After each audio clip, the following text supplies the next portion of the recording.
Hello Nanang, happy birthday. Pasensya na natin di ako nakauwi.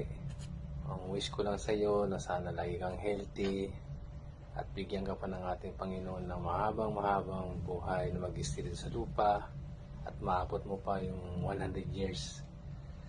Bawi na lang ako sa susunod. Miss you, Nana. I love you. Happy birthday, Nana, and greetings from the UK. I hope you have a great 90th birthday. Miss you. Hi Nanang, happy birthday. Sana po bigyan pa kayo ng Diyos ng mahabang buhay and stay healthy and we love you, we miss you. Bye-bye. Happy birthday.